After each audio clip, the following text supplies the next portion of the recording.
Hello friends, ಇವತ್ತಿನ recipe beetroot ಪಚ್ಚಡಿ. ತುಂಬ healthy. ಮಾಡೋ ವಿಧಾನ ಹೀಗೆ: ಒಂದು ಬಾಣಲೆಯಲ್ಲಿ ಸ್ವಲ್ಪ ಎಣ್ಣೆ, ಸ್ವಲ್ಪ ಜೀರಿಗೆ, ಚಿಕ್ಕದಾಗಿ ಹೆಚ್ಚಿರೋ ಆನಿಯನ್, ಚಿಕ್ಕದಾಗಿ ಹೆಚ್ಚಿರೋ ಕಾಯಿ ಮೆಣಸು ಹಾಗೂ 2-3 ಕರಿಬೇವು ಸೊಪ್ಪು ಇದನ್ನು ಹಾಕಿ ಚೆನ್ನಾಗಿ ಫ್ರೈ ಮಾಡ್ಕೊಳ್ಳೋಣ. ಆಮೇಲೆ ಚಿಕ್ಕದಾಗಿ ತುರಿದಿರೋ ಬೀಟ್ರೂಟ್ನ ಹಾಕಿ ಚೆನ್ನಾಗಿ ಬಾಡ್ಸೋಣ. ನಮಗೆ ಎಷ್ಟು ಬೇಕೋ ಅಷ್ಟು ಉಪ್ಪು ಕೂಡ ಹಾಕೋಣ, ರುಚಿಗೆ ತಕ್ಕಷ್ಟು ಉಪ್ಪು.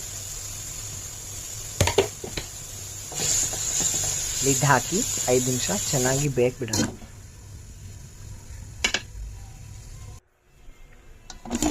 ಚೆನ್ನಾಗಿ ಬೆಂದಿದೆ, ಒಳ್ಳೆ ಸ್ಮೆಲ್ ಬರ್ತಾ ಉಂಟು. ಇವಾಗ ಮೇನ್ ಇಂಗ್ರೀಡಿಯೆಂಟ್ ಆಗಿರೋ ಮೊಸರು ಹಾಕೋಣ. ಎಲ್ಲರೂ ನೆನ್ಪಿಟ್ಕೊಳ್ಳಿ, ಮೊಸರು ಹಾಕುವಾಗ ಗ್ಯಾಸ್ ಸ್ಟವ್ನ ಆಫ್ ಮಾಡಿ. ಮೊಸರು ಹಾಕಿದ ಮೇಲೆ ಚೆನ್ನಾಗಿ ಮಿಕ್ಸ್ ಮಾಡಿ ನಮ್ಮ ರೆಸಿಪಿ ರೆಡಿ ಆಗುತ್ತೆ.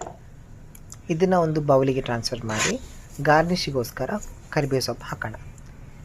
ಇದೇ ನಮ್ಮ ಸ್ಪೆಷಲ್ ಬೀಟ್ರೂಟ್ ಪಚ್ಚಡಿ. ಎಲ್ಲರೂ ತಿಂದು ಹೇಗುಂಟು ಅಂತೇಳಿ ಕಮೆಂಟ್ ಮಾಡಿ. Thank you.